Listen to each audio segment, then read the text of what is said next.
Am I supposed to say something? You might. I think we're just going to wrap it up. I think so. So let's take a look at some of our specific individual items that we did use in the room and the inspiration that came from those. No, I think first I'm Inspiration supposed to do came my... that did those? How do you even say that? I don't even know. We had pictures, we circled them, and we were inspired for the items that we put in our room. That's how you say it. That's the best way. Oh, no. Really? Inspired for the items that we put in our room? No. We're going to research that on Google. And we will do a supplemental video later on to sort of organize what's going on. I'm Cortisa, a wife and homeschooling mom of 5. I want to change lives one room at a time by building confidence, creating joy, and revitalizing hospitality. With 7 simple steps, I'll teach you how to make your space everything you've always dreamed it could be.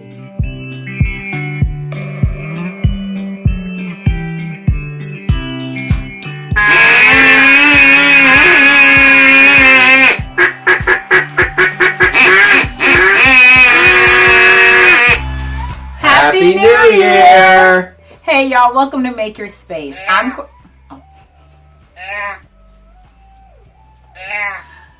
Hey y'all, welcome to Make Your Space. I'm Cortisa. And I'm Larry. And on this episode, we are going to kickstart the year off with step 5 of our 7 simple steps. Now, step 5 is researching your design ideas and creating your plan. So if you haven't watched the earlier episodes leading up to this one for the first 4 steps, make sure that you do that because the planning that goes into those steps is vital to make things work well in this step. So make sure you go back, watch the videos, like them, subscribe to them, leave us a friendly note. Smiley face, positive thumbs up emoji, something like that. Yeah, that sounds good. Yeah. And he's right. You'll get the most out of step 5 if you've taken the time to watch just the 3 short videos that explain steps 1 through 4. In this episode, we are going to focus primarily on step 5, and we're going to show you how we use that step to create a fun and whimsical bedroom for our 3 boys.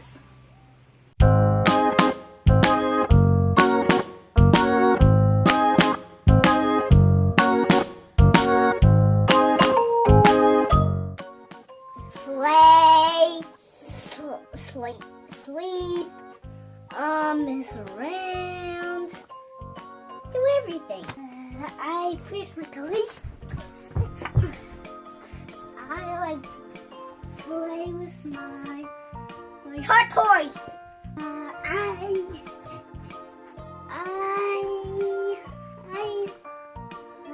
like to play with my Legos. I like to sleep in the room. I like the room and then get that magic candle and then watch the school bus. And then the school bus went that way. And then the school bus turned that on. And then I put the bag up.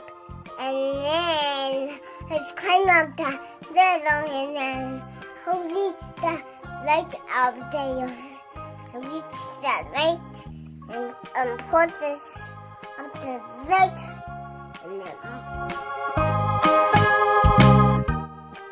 then he will eat that Christmas and then he will take that Christmas for us. And then that bag I will kiss for us, and then he will come to our house, and then he will get that doggy, and he will get its cute, and you get that, put a stale, and then I will put him in the fridge. He'll come out, and he will not come out of our house like now.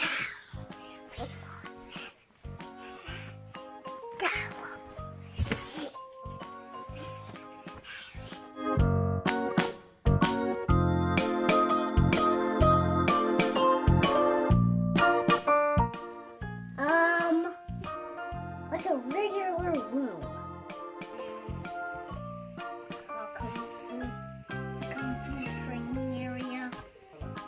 Feel like a heart. Feel like a heart. Because I like it that way.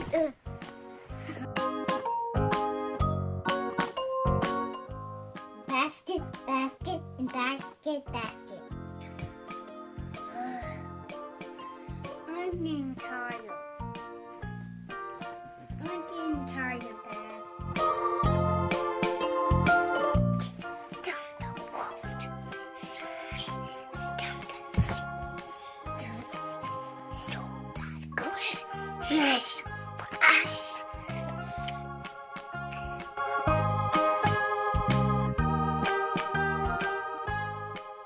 Well, since our boys didn't give you a full understanding of where we started in this space, I'm going to quickly review our steps 1 through 4 before jumping into 5.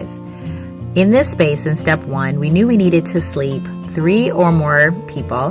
We needed storage for clothes, toys, and of course, books, which are my boys' favorites. In step 2, the resources we had were minimal. It was pretty much a blank slate. We only had the bookcase, 2 of the 3 metal letters, and the artwork, art prints that we bought from an artist in California.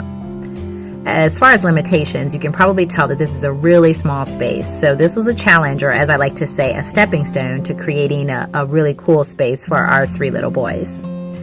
Step 3, we wanted the space because our boys are 5, almost 4 and 2.5. They are full of energy. So we wanted the space to feel fun, whimsical, and just have great energy and be filled with things that our boys love.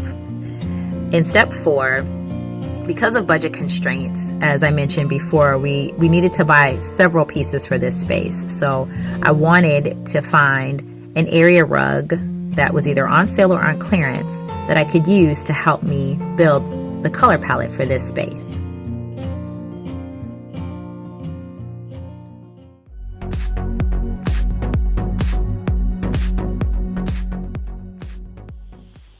I'm hiding. I know you can't see me right now. And there I am. I came out of hiding. Folks, wanted to give you a friendly reminder today to make sure not to take life too seriously. And especially with your home decor items, we talked episodes ago about making sure that you have plenty of super glue around. Well, these gliders here that we bought make a nice statement in the boys' rooms. Weren't very expensive. This is now time number 4 that I'll be repairing this one and putting it back up on the ceiling. No worries though, just grab a little super glue, glue it up, put it up there. Those are the things that just happen in life. So remember, don't take things too seriously when you're making your space. Have fun and enjoy the life that's happening around you. In starting step 5, which is researching your design ideas and creating your plan, I'm going to give you some tips that I use before I start researching my design ideas. The first tip is know your style. I have some design style quizzes that I have in the comments. There's some links there that give you an opportunity to figure out what your style is, because you can't really reflect your family's unique and individual style if you don't know what it is. And that's the first place you want to start. For me, my style is very eclectic. I love everything from farmhouse to contemporary, modern. I love it all. So I like to just mix it together and see what I come up with. So know your style. Step 2. Make a list of all the things that you love and that make you happy, because those are the things that you want to try to incorporate in every space in your room. And that's what I do. I have this list and I look at the list before I start any room to see what items I can bring into that space. So for me, I love candles, I love plants, mirrors, antiques. I love all kinds of fun and quirky things. I like to have at least one quirky piece in every room that's unexpected. So I have this fun little list that I look at every time I do a new room, because whenever you go into that space and you have that room is filled with things that you love and make you happy, what do you think you're going to feel every time you walk into that space? You're going to feel love and happiness. So that's step number 2. Step number 3. Try to include at least one item in the space that has significant meaning for you and your family, like a family heirloom, a piece of art that was created by someone you know, or your favorite artist. It's fun to have something like, let me think, Oh, from a family vacation, somewhere that you and your family have traveled together. That's another great piece to have in a room, because every time you come into that space, it'll remind you of, that piece will remind you and give you some sort of emotion or feeling that feels good. And it also is fun because it makes your space unique. And when you invite other people to enjoy your space with you, it'll give you a great conversation starter and help those people get to know you even better. Now I've established all of my needs and wants for this space by going through steps 1 through 4. And I've implemented also my key tips that I just gave you for step 5 before I dig a little bit deeper into step 5 and I start researching my design ideas and my inspirations. I have go-to places that I look for all of my design ideas. I love to go online. I love to go to the websites of my favorite designers. I like Pinterest, YouTube, Houzz, home decorating magazines, home decor catalogs. Those are all great places to find good ideas. I even love really going to local home decor boutiques. They always have neat and interesting displays that give me ideas for my own space. Once I gather all of my ideas together, I look through each picture specifically and I make note of whatever it is in that picture that I thought would work for my space. Because you choose a picture and you don't necessarily love everything in the picture. So you just want to make note of the specific ideas that you think you can implement in your space and keep all of your information together. I always have a notebook with my decorating ideas and questions. So then I have my pictures and my ideas and questions all together for when I move on to the next step, which is meeting with my interior designer. Sorry, I'm late. We had some hungry kids.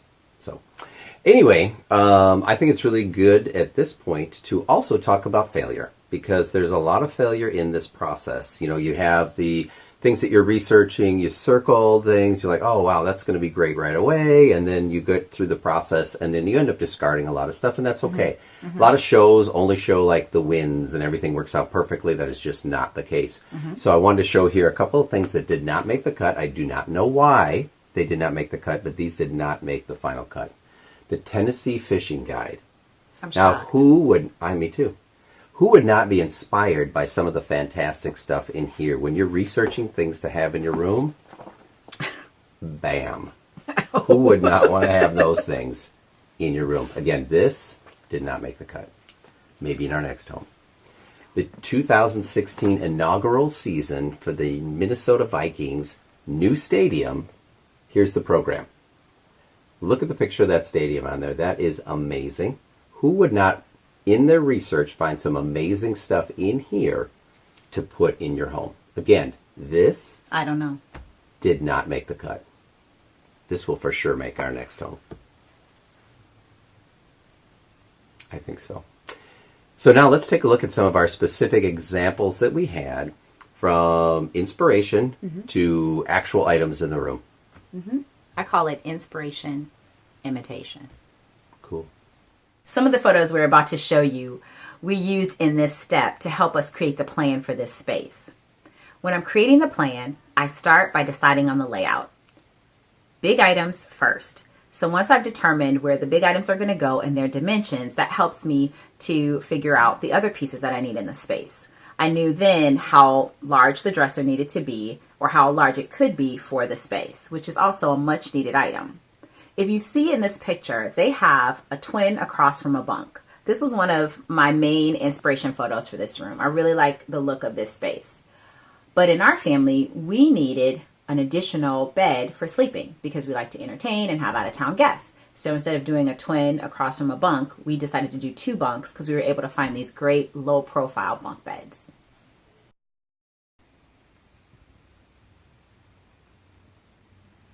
We needed a way to keep the kids' toys organized in their bedroom.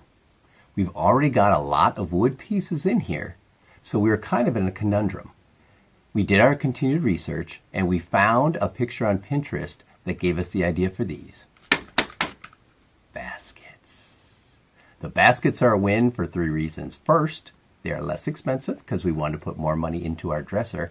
Secondly, they divide up the toys nicely so when the kids are playing, they're not taking all the toys out at once. And third, it softens up the room. It's a win-win. Because, parents who have to clean up a lot of toys in Toyland, don't have much fun. Thanks, Pirate Larry. That was highly informative. As you can see from these next set of photos, we were inspired to do a gallery wall in the boys' bedroom. I initially wanted to do one larger gallery wall, but didn't have enough wall space once we laid everything out. So I decided to improvise a little bit and do part of the items on one side and part of the items on the opposite side of the wall. In this one photo, it was a quick inspiration for me for the arrows, and then the other photo was more of an inspiration for me for the other side of the space. So when making your space, you have to stay flexible as you're trying to incorporate these ideas and inspirations into your own home to make sure that you're still reflecting your unique style and you're meeting the unique needs of your family. In step 5 of our 7 simple steps, we use the foundation that we laid in steps 1 through 4 to do the research for our design ideas and inspirations. And then we use those design ideas and inspirations to create our plan. So boys, how do you like your new room? I love it. How about you, buddy? I love it. How about you, Nathaniel? Do you like sleeping in here? Yes. So I'm painting. Yeah, let's toast to a job well done. Cheers. Cheers. Everybody in the middle, cheers. Cheers. Okay. All right. Mmm. Job well done. Until next time.